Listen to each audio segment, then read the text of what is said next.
13 जनवरी से दुनिया के सबसे बड़े धार्मिक मेले महाकुंभ की शुरुआत होने जा रही है, जो कि मकर संक्रांति का दिन है और फिर फरवरी में इसका समापन होगा।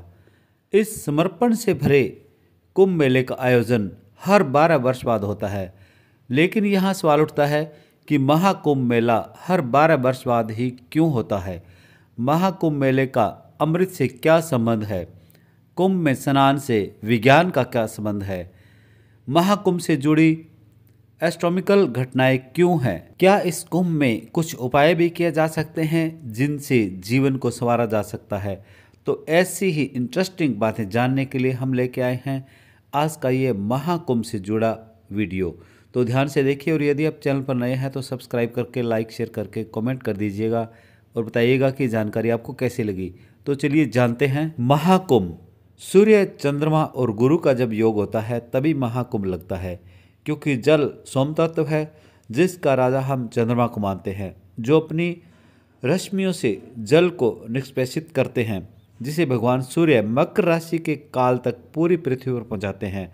और महाकुंभ में सोम तत्व और अमृत तत्व का जल सम्मिलित होता है, जो मनुष्य की आत्मा को मोक्ष मार्ग की ओर ले जाता है। ये घटना तब होती है जब बृहस्पति भृग राशि पर आते हैं, उस समय यह महाकुंभ लगता है और यह मनुष्य के जीवन के लिए बहुत लाभदायक होता है, क्योंकि तीनों नदियों के संगम पर भूचुंबकीय ऊर्जा का होना, जो कि इस जल को प्रभावित करती है, जिससे कहीं कहीं जल में गंधक बनता है और उससे शरीर के रोग ठीक होते हैं।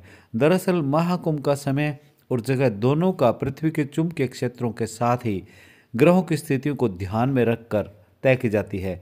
यह मेला तभी तय किया जाता है जब ग्रहों की विशेष वृद्धि होती है और गुरु का 12 वर्षों का परिक्रमा चक्र और पृथ्वी के साथ इसका विशेष रूप से स्थित होना महाकुंभ के आयोजन का कारण बनता है। कुंभ का साइंटिफिक वे से समझें तो यह मेला मानव शरीर पर ग्रहों का और खगोलीय पिंडों का असर पड़ता है। कुंभ में स्नान से शांति और सकारात्मकता की अनुभूति होती है। सबसे बड़ी बात इस मेले की कि यहाँ लाखों संत महात्मा पहुँचे हुए बाबा आते हैं, तो जो लोग इस कुंभ में स्नान करने आते हैं उन्हें इन महापुरुषों के दर्शन करने को मिलता है और इनसे अतुल्य ऊर्जा, विवेक, महातेज व एक अलग प्रकार का अमृत तत्व यहाँ पर संचरित होता है, वो मिलता है, जिससे तन की भी और मन की भी स्वास्थ्य शुद्धि मिलती है। तन मन स्वस्थ होता है और एक बहुत बड़ा अनुभव यह भी कि अपनी निरंतर काल से चली आ रही संस्कृति को अनुभव करता है यहाँ आकर, जो पूरे विश्व को एक कुटुंब मानती है, कोई भेद नहीं करती किसी से। तो एक सामान्य व्यक्ति जब कुंभ में आता है तो वह अपने अतीत के गौरव से जुड़ने का उसे मौका मिलता है। तो हम सब के पास अवसर है, हम सौभाग्यशाली हैं। संभव हो सके तो इस महाकुंभ में आकर स्नान करें और अपने जीवन को सफल बनाएं। आज के लिए इतना ही, मिलते हैं कल एक नई शुरुआत के साथ। तब तक के लिए जय श्री राम। धन्यवाद दोस्तों।